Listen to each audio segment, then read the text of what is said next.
Hello there, welcome to Talking Balearics with me, Martin Makepeace, in a stiflingly hot Ibiza. Mark, I thought it was like last week. I thought it was like last week. We were moaning last week. This is unbelievable. You've not even introduced yourself, Richie. You're that hot, aren't you? Yeah, this is hot in Hotsville. Did you see the weather warning, Rich? I did see the weather warning. Yeah, and I did see that sort of Sahara breakout over in Ibiza God. as well. It was weird, mate. Was it yesterday, or I think it was yesterday, the day before? What was it? It was sand or something, wasn't it? Yeah, it hit me here. I was on the balcony, all of a sudden it kind of hit. It was very, very strange, Rich, and all the sea chopped up, and it was most bizarre. But just to clarify, we've got a weather warning. It's called Ola de Calor, which is basically cloud. Heat wave, yeah. Thank you, I'll get you there. Yeah. Ola de Calor, heat wave. You lead them up. Wednesday and Thursday, going up to 45 degrees Celsius. It's not just that, Rich. It's the humidity, isn't it? It's ridiculous. I think the humidity was nearly 90% yesterday. Someone was telling me. Yeah, it was in there. It was in the high 80s for sure. Listen, Rich, this hair goes curly, and it's listen. Mate, I don't have that problem. I pay good money for this hair, mate. I know you did. Hey. Your teeth aren't melting as well, are they? No, not yet, mate. Not yet. No. Luckily, all your Botox. The Botox injections are just about being okay at the moment, mate. But hey, first of all, Rich, before we go any further, come on, vamos España. Yes, vamos España. Well, to be honest with you, Mark, I got a bit of a slow news week in Ibiza. So, in Menorca. It can't be your only subject this week, can it? It's pretty much actually, yeah, it is. But I've got some different takes on it. Actually, I've got some different takes for you. All right, that I wanted to discuss with you. I won't go early, Rich. You do read the papers these days, don't you? I do read the papers, and a lot of it's just about the heat. To be perfectly honest. Well, actually, this week we've got two subjects in the local paper. We've got football and we've got heat wave. Yeah. But I've managed to winkle out a few things, Rich, I've got to tell you. So, Richie Pryor in Mallorca, what have you got for me this week, Rich? Well, I am beginning talking quite a lot about football, I'll be honest with you, Mark, but with a Spanish tone to it. So I've got a couple of Spanish stories linked to what happened at the World Cup over the weekend. Good. I've also got news of the season tickets and season ticket holders at Real Mallorca this year. And I've got the exchange rates of the week for you, because apparently we had a listener thought it was quite a good thing to keep in. Yeah, absolutely. Yeah, we have a listener said it was the best thing that we've done, the exchange rates, Rich. So, I mean... Just clarify that we've got more than one listener. Do you know what I mean? Well, it's good. Talking about that, Rich, funny enough, I've just been on the Clockwork Orange weekend, which is very, how should we say, age appropriate for us. Yeah. And guess what, Rich? What, you were DJing? No. Those days. Listen, those days are over. Plus, my record. They never started. Believe me. No, my record collection doesn't go that far. No, I had quite a bit of feedback, Rich, because obviously our market, Clockwork Orange, for those that don't know, is a over 40s clubbing experience. I would say. I just want to say thanks to Ian, Richie, Paul, Vandana, great name, Vandana, and Vicky, who all came up and spoke to me and said, "I love your podcast." So. At the end of the day, I was very pleased. So we've obviously got a market, Rich, because they're all around about our age. Yeah. A couple of females there as well. So we're not all male centric. That's nice to see. Yeah, that's nice to see. And are there any right wingers amongst them? Why do you say that, Richie? Oh no, I'm just a passing comment, Mark, which I think you might have got this week. Well, I mean, which I thought was great. I thought it was a bit harsh. I mean, I know I'm centre right, Rich, but I mean, Martin's gone politically right. What was it? Politically right wing. Politically right wing. Martin's gone. Actually, I used to listen in, but now Martin's gone too politically right wing for me. I think once we start talking, it was your fault, Rich, because you started talking about immigrants last week, and once you start talking about immigrants, that really is. Well, it's a hot topic right now. It certainly is, Rich. And by the way, here on Talking Balearics, we don't shy away from the hot topics, do we? We don't. So, exactly. No. Anyway. A few things this week, Rich, because obviously I've been doing my homework, and unlike you, because you're so busy to do things. Yeah, exactly. Yeah, absolutely. Too hot. Too hot. Can't be bothered. Yeah. Okay, Rich. I get it. First of all, Rich, we've got let's see. We've got trouble at the airport. We've got a nice situation. We've got that, but everybody's bored about that.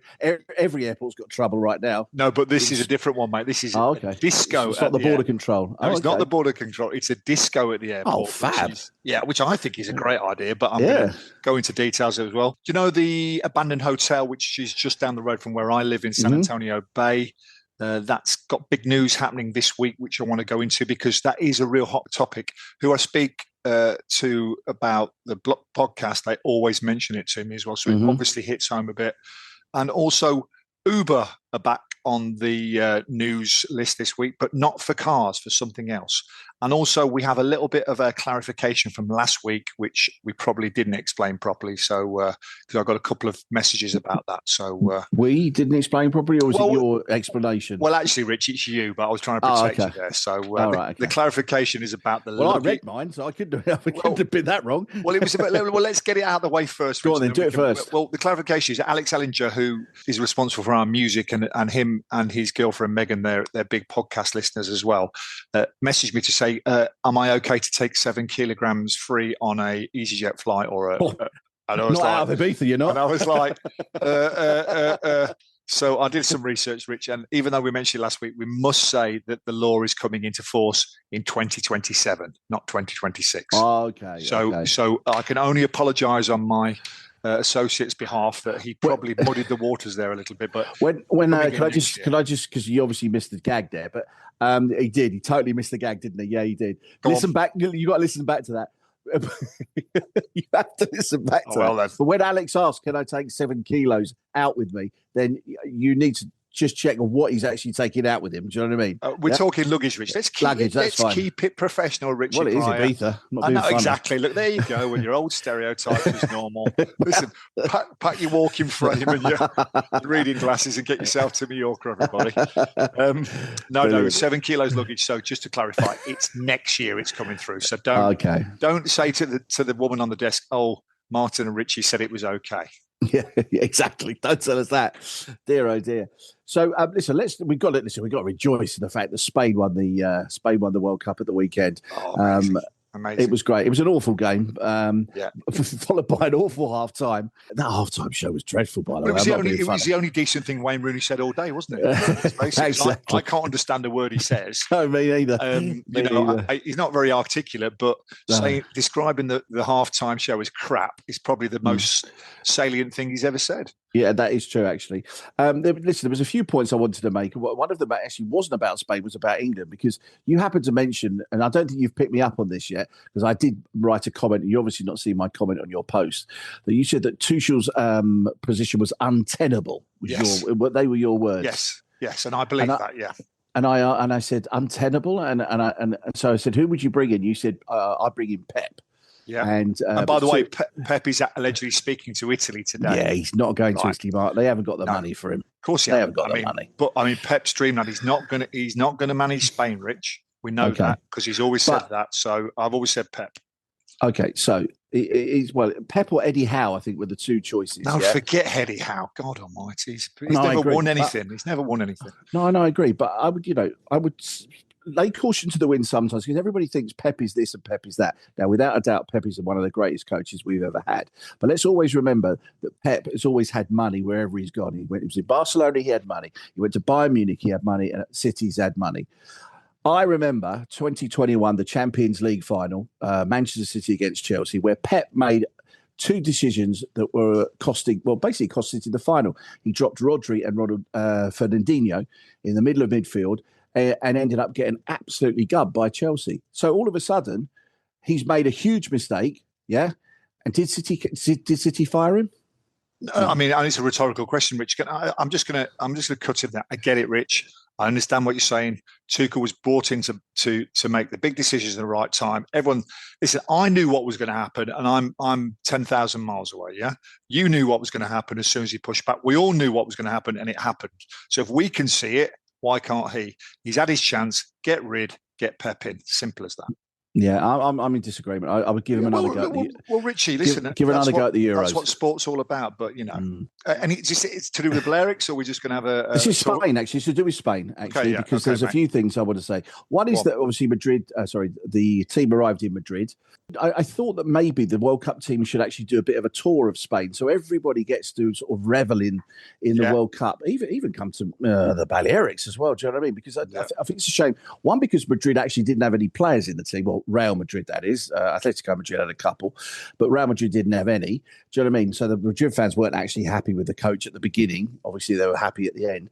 And I don't know if you do this, but since 2008, for the last 18 years, no country has been as successful in world football as Spain has. It's incredible. What they've achieved. The men's national team have won 2 World Cups and 3 European Championships, and the women have won the World Cup Championship. Spanish clubs have collected 9 Champions League and 9 Europa League titles since that date as well.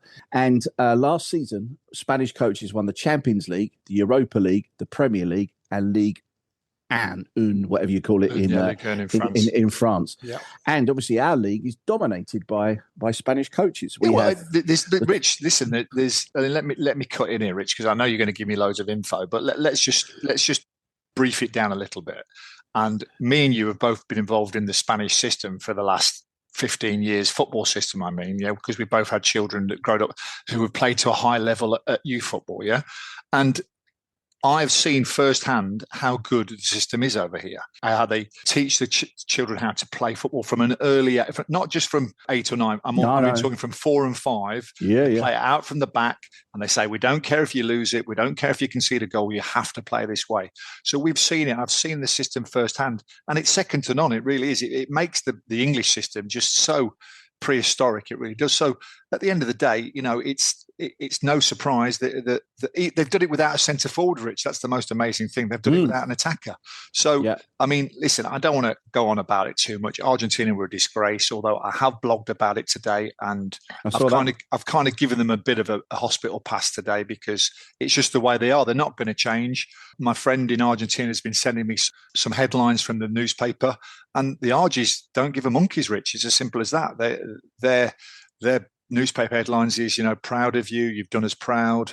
There was slight altercations, but nothing there. So, it is what it is. This is a culture issue, Rich. It's nothing else. It's a culture issue. Talking about the procession in Madrid yesterday, 2 things I'd say. Did you see the guys on the open top bus going around Madrid with no tops on? No tops on. So Ferran Torres had just had his torso out. I mean, if he was in San Anne, he'd get fined €750 for that. Exactly. So listen, it's a cultural thing. I'm absolutely made up that Spain, when I was privileged enough to be in the square in San Antonio when the whistle went, and it went absolutely ballistic. My son was in tears, and then he started apologising to me. I said, you don't have to apologise, mate. We're England fans through and through, but you've been brought up in the Spanish system. So just enjoy this moment with all your mates, and, let's hopefully, in our lifetime anyway, Rich, we get to experience the same thing. Oh, mate, wouldn't it be great? One other thing to do with this World Cup story, Mark, I don't know if you know this, that each player received a payout of just over €750,000. What, across the board for each player, everybody? So each player was €750,000. Yeah. Although they will have to pay 370,000 of that in tax back to the government. It's brilliant. It's brilliant, isn't it? Great. Give it in one and take it in the other. I mean, the government must be going, yeah. You think, hang on, no. I'll tell you what, guys. Tax free, you can have it. Do you know what I mean? You've made this country, because there's no doubt this is going to create, number one, a great thing for the economy. It's fantastic for the economy in Spain. Number 2, it's great for holidays. People will probably want to come here because it's home of the world champions. And 3, it's great for football. Do you know what I mean? For football in Spain right now, this is an amazing thing. So all of a sudden, the government, or the governing body, who is obviously RFEF, have negotiated this deal that they say, okay, you get a certain amount of the prize money. I think they receive about 44 million. I think it is. So they are, with all the 26 players. I don't know if the coaching staff got it as well, but I know the players did. They all got just over 750,000. But the government are going to take back 370,000 of that. Well, listen, Rich, listen, tax is a part of life, and it's 50% tax. I understand it, Mark, but my point is that they are bringing so much to the economy, so much to the country, and everything else. Is anybody actually going to say? They've already got so much money, Rich. It's not about the money. But don't forget most of give it to grassroots. Give it to the grassroots. Yeah, well, exactly. That's more of a viable point. We say, listen, we're going to take 20 million back off you, but we're going to give it to grassroots football. Yeah, that's perfect. I mean, don't forget, most of these players will have clauses in their contracts, and if they win the World Cup, they will get X amount of millions more anyway. So I'm not crying for any wages for these footballers there. But interesting enough, when you said about the Balearics, and they went to Madrid or putting a Balearics angle in it. Don't forget when the women won the World Cup 3 years ago now, they came to Ibiza, didn't they? They came straight to Ibiza, which I was... but not with the trophy. They just came to celebrate in Beach. They came, the women's, they came, and it was their kind of official getaway, and that's when it all... Okay, that's nice. Remember, well, it was, but that's when it all kicked off with the harassment things as well. But, I agree with you, and I think the knock-on for the Balearics, Ibiza, Mallorca, Menorca, it comes from grassroots football, and something me and you are very passionate about, Rich, aren't we? In fact, so passionate we did our own podcast on it, which we enjoyed doing, but unfortunately nobody listened to it. It was listened to by about 4 people, which I do understand as well. Bring it back, they say. Bring it back. It was called, just to let everyone know, it was called A Kick in the Balearics, by the way. It wasn't called Talking Balearics. Should we bring it back for a one-off special, Rich? No, let's forget about it. Rich, can I talk about the Balearics now? You've talked about football for an hour. Well, I did, as you noticed, I did bring it back to the Balearics. I know you do, Rich. Yeah, listen, you're very passionate about your football, and so am I, which I totally understand. And I'll give you that one, Rich. Thank you. An interesting story in Ibiza Airport, Rich, because what they're doing, and I kind of like this, but I do understand there's 2 sides to every story. What they're doing is between 5 and 9 on a Sunday in the duty-free shop in Ibiza Airport, they're having a party with a DJ. Really? They're cranking up the music, having a bit of a fun time. 3 or 4 hours every Sunday. Sunday over here in Ibiza is kind of sacrosanct, because not just because it's church day, it's because it used to be space on Sundays. So it's kind of of course, it's like a mythical day of enjoying yourself in the sun and dancing there. I think they're trying to recreate it. However, not everybody's happy about the disco in the airport, Rich. Namely the Conseil of Ibiza, which is of course the Ibiza Island Council, who have said, we've spent millions and millions and millions trying to dispel this rumor that Ibiza is just about music and hedonism. And you're now creating this. When people go home, you're creating this little situation where you're just putting it back to music again. So they're arguing that you turn it into a mini disco undermines that message. And actually, IANA have turned around and said, well, listen, it's not us, it's Avolta who run the duty free. So IANA just held the hands up and said, listen, it's nothing to do with us. Go and speak to the duty free shop. So an interesting question, Rich. Who controls the image of our islands? Well, I don't know if you remember a few weeks ago, Mark, we talked about a banner that had said, as you was greeted outside the airport on the car park, as you walked out the car park, and it said, what goes in Mallorca stays in Mallorca. Yeah. And there was outrage. Was it German? It was German company, wasn't it? Yeah. Yeah. It might have been an insurance company or a holiday company. I don't know. One of the two. Well, that did get taken down in the end. Yeah. And it was replaced by another banner. So, but who controls the image, Rich? Is it the clients? Is it social media? Is it the Conseil? I mean, who's controlling things here?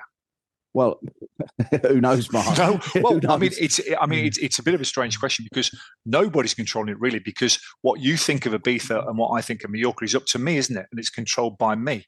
So, and my kind of influence as well. So it's asked a very important question. And like, the local government may promote one vision of the island, but international companies want to promote a different vision. Okay. Yeah. And whether we like it or not, electronic music is a very important part of Ibiza. And I think they're just jumping on that bandwagon. I mean, the nightlife industry, has built Ibiza's reputation over the last 50, 60 years, supports thousands of jobs, but also equally the island's evolved, hasn't it, as well? So at the end of the day, I see both sides of it, but really it's up to the visitor to take away what they have from the island, whether it be culture, whether it be food, whether it be discotheques, whether it'll be beaches, it's up to them. So it's a bit of a storm in a teacup, but listen, I'm all for it. Let's have a disco rave in the airport, 5 till 9 every Sunday. I'm all over it, Rich.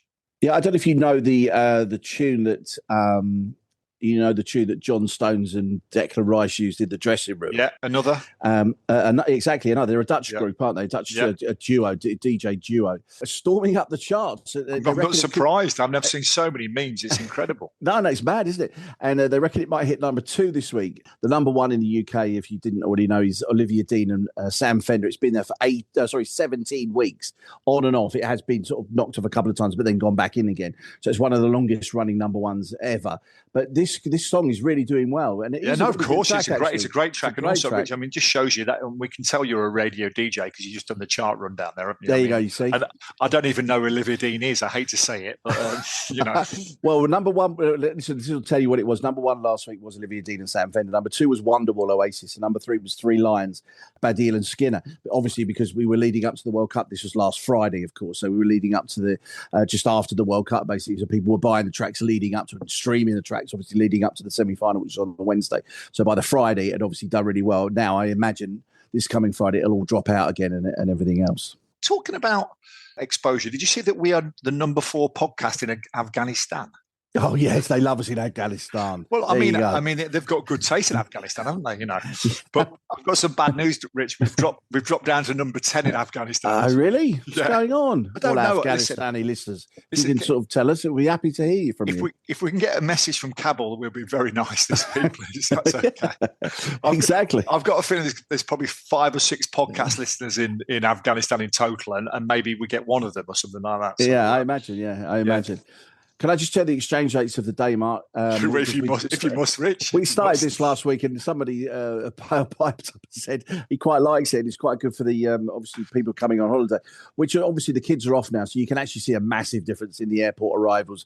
A lot of people say there's a lot more delays right now coming through the airport and everything else. It depends on the time of day, really, that you land. I think if you're coming in the morning, you're definitely going to see some delays. If you're coming middle of the afternoon, I think you might be all right, but then late afternoon into the evening and then nighttime, it's going to once again ramp up again.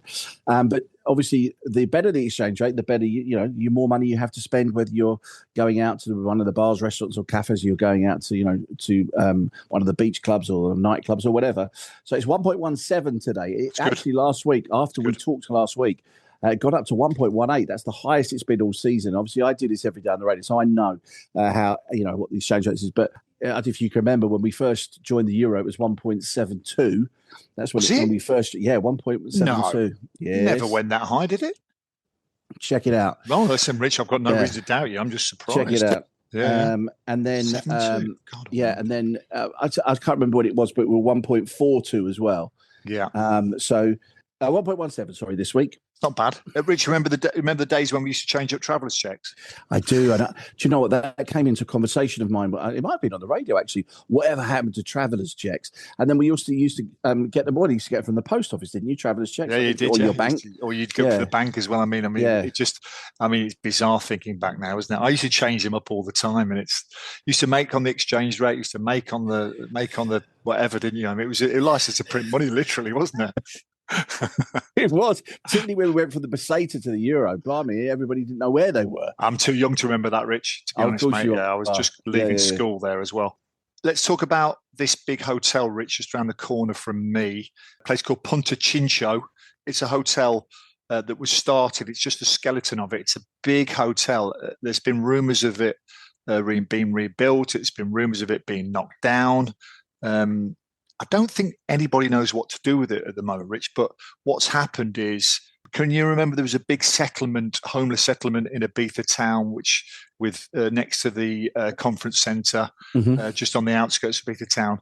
They closed that settlement down, that camp down, and I think a lot of people from there just came to this old abandoned hotel. So the reports are there's over 150 people living in that abandoned hotel. When I say abandoned, it's just the structure, Rich. It's not a hotel. It's just the structure. It's the skeleton, and it's so dangerous, Rich, because there's no balconies there as well. And people are all tents as well. It's horrible. I walk past it most days, as I say, it's just around the corner. Big news, Rich. 24th of July, which I think is this Friday, isn't it? If I'm not mistaken, this Friday coming. So 24th is Friday. Yeah, Friday. They're going to evict all those people from that hotel on safety grounds, Rich. It's very important on safety grounds, which I actually believe in as well, because I don't like heights, and I get anxious just looking up at it. I really do, because I don't like heights, and I'm a sleepwalker, so I couldn't even think about there as well. So for many years, that hotel's become a kind of symbol of Ibiza, really, or the homeless in Ibiza, with people living there. So they are going to be evicted on Friday. I'm going to go down and have a look and maybe record it, because there's a lot of interest in there as well. What I would say, though, Rich, is it doesn't really solve the problem, does it? We've said this before, because they're going to moving them on. Yeah, well, they're gonna go somewhere else, aren't they? So they are, but at least they're maybe in a safer place, Mark. I think so. Yeah, I think so. Now the press have come out today, and the biggest thing I take out of it at the moment is they're saying that once they are evicted, the owner of the hotel is going to put security in there, put surveillance cameras, and he's got the hope of opening the hotel in 2029. So that's big news. I've not heard that before. So, I mean, I'll believe it when I see it, Rich. I really will. Yeah, of course. I mean, it's 2026, 3 years. I mean, I think the structure will probably need demolished and start again because it's been there for 15 years, I'd say. So I can't see it being safe there as well. So it's good news for the locals like myself because I really don't like that settlement. I think it's bad image for the island. It's bad image for the resort. But we're not solving the problem, are we? No, just a quick correction to what I said a bit earlier on. When the pound was launched against the euro, it was 1.42, not 1.72. Well, Rich, I mean, I don't want to say I told you so, but I did. But wait, straight away on it. But wait. In the year 2000, it did reach 1.75. That's the highest it ever reached. Okay. 1.75. So I got my years mixed up. So, but only a year later, basically, it did reach 1.75. But it launched at 1.42. There you go. Amazing, really amazing. That, isn't it? I mean, I always remember when it launched. My friend of mine in the city said, well, they always believe the actual natural exchange is about 125, and that was 142 was a bit high. So we're still down from that. But 117 is not bad. I do all my accounts on 115, Rich. So it's not a bad shout, is it? No, let's talk quickly about Real Mallorca, Mark. Because I renewed my season tickets, much to my angst about the season ticket prices and everything else. So my ticket cost €415, and the two boys cost €210 each.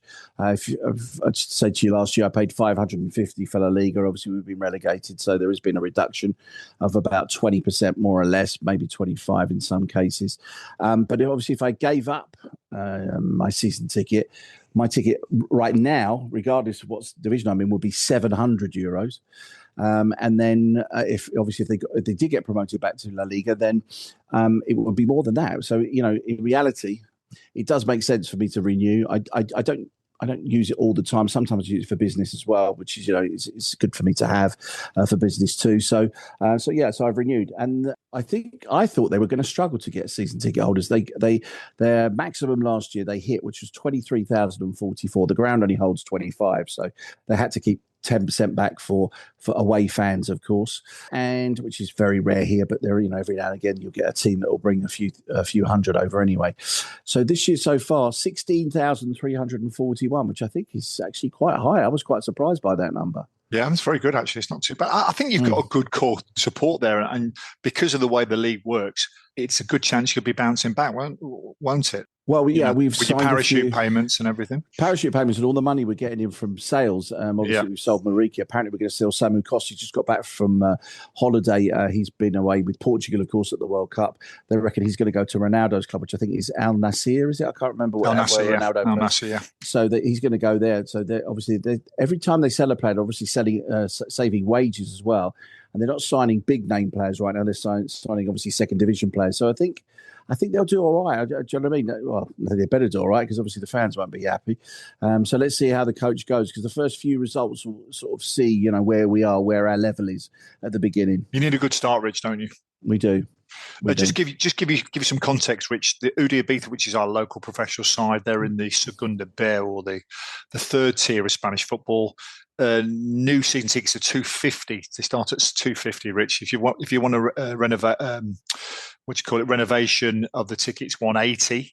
And the cheapest one, it goes all the way up for the hospitality suite at $1,300, which, do you know something? I don't think that's a bad shout, $1,300. You're getting 21 games. I think it's food and drink all day as well, so it's not a bad shout. I've had more expensive lunches than that, mate. So there you go. Bit of a pretentious comment, but there you go. Got to keep on top of these things. Keep up the right wing stuff, Mark. You'll be all right. Yeah, exactly. I don't do that anymore, mate. We're going to keep politics out of it, mate. Keep politics out of it. Uber, Rich, my last item day, Uber.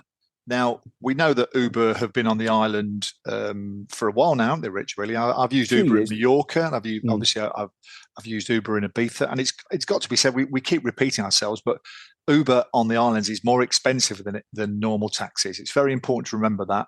A friend of mine was trying to get a couple of miles a few weeks ago, they was getting quoted 80 euros. I said, because it's price driven, isn't it? Or it's fluid pricing, should I say. If the demand is high and the supply is low, then the prices go up. So, it seems to be the way of the world, isn't it, these days? But they've just launched, Rich, this is interesting, Uber boats. Okay, Uber boats. Okay.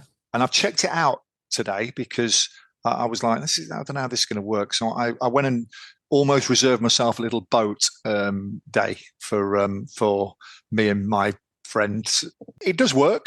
They've just signed up with a boat company, and they're just over branding, Rich, really. But it just shows you the strength of the brand, though, Rich. I mean, the feedback we get is that UK people especially like booking with Uber because they feel safe. They know what drivers they have. They know what car number. If there's a problem, they've got there's a trail there. And the boats is pretty similar as well. So I don't think it's all it's cracked up to be, Rich, but it is a very interesting direction of the market that Uber, are going into the boating business, and they're just over branding. As I said, I think there's a boat company behind it there who's gone to Uber and said, listen, just over brand what we're offering. It tells you the name of the boat, it tells you the owner of the boat, it tells you exactly what the boat is, it tells you the specifications. So, as I said, it's an interesting move into the market, and I think we're going to see more and more of this, Rich, because everyone wants a piece of everything nowadays, don't they? Back in the day, everyone had their jobs and had their lanes. Now everybody wants everything what everyone else has got. So let's see how this goes.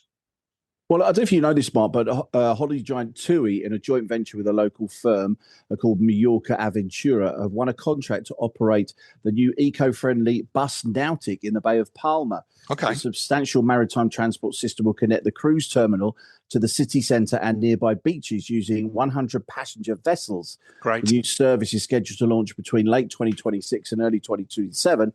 Featuring 3 distinct lines: the cruise line connecting the West Pier cruise ports directly to Escala Real and La Lonja, the commuter line serving port workers and residents between the West Pier, Mule de Golondrinas and Escala Real, and then the tourist line cruising along the Bay of Palma with key stops including Portichol, Cala Estancia, Campastilla, and Arenal. I think it's a great idea, Richard. I was thinking about the day because where I live in San Antonio, the bay is this big bay, and they've got ferry services, but it's all privately run. It's kind of sporadic. When I was in Australia in the winter, all the rivers there, they're very, the bays there, they're really organised, especially Sydney Harbour and Brisbane. Got these fantastic publicly funded boats. It's something that I think we should make more use of here on the island because they're complaining about how busy the roads are, aren't they? Exactly. I think it's a great idea. It's a fantastic, but it's got to be well run, Rich. This is the problem. Well, if TUI are involved, I've got a feeling it's going to be a good service. No, I'm not. TUI wouldn't put their name to something that's going to be bad. I think it'd be German engineering in its finest, Rich. But I'm talking about in general. It's something that I think the local Balearic governments need to look at because and fund it centrally, Rich. Because you're okay over there because your public transport is very, very good. Ibiza's public transport is very, very bad. And I think they need to think outside the box on how they can improve it. Tickets are expected to cost around about €6 for a single journey, €12 for a return trip. Vessels will operate daily from 7 o'clock in the morning till 10 o'clock at night, with hours extended until midnight on weekends as well. So, it's a good idea. It's a great idea, Rich. And also, it's like a mini trip, isn't it? €6 for a little boat trip. It's great, isn't it? And obviously helps with the sustainability issue as well. Listen, keep an eye on that, Rich. And maybe you and the boys go on it. I'd like to know a bit more about that. Final word from me.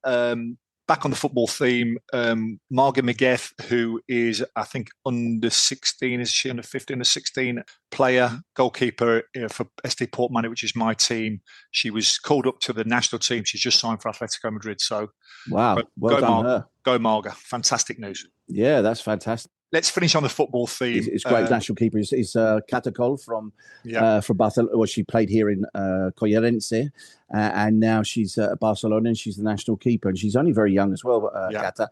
My son has trained with her on a couple of occasions too. I think Margaret has trained with Catacol as well. So so it's great news, mate. And as I said, football is alive and well in Spain, and it's alive and well in the Balearics. I'm back to dad taxi again, Mark. My son has started pre-season. Fantastic. So here we go. Off we go again. Thank you.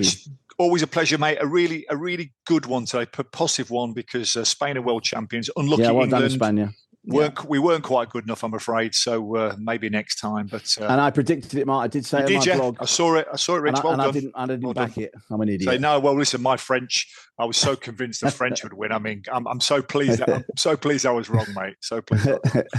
Richie, have a great week, buddy. And you, Mark. Take care. Cheers, mate. Bye bye now. Bye, mate. Bye bye. Make me dance.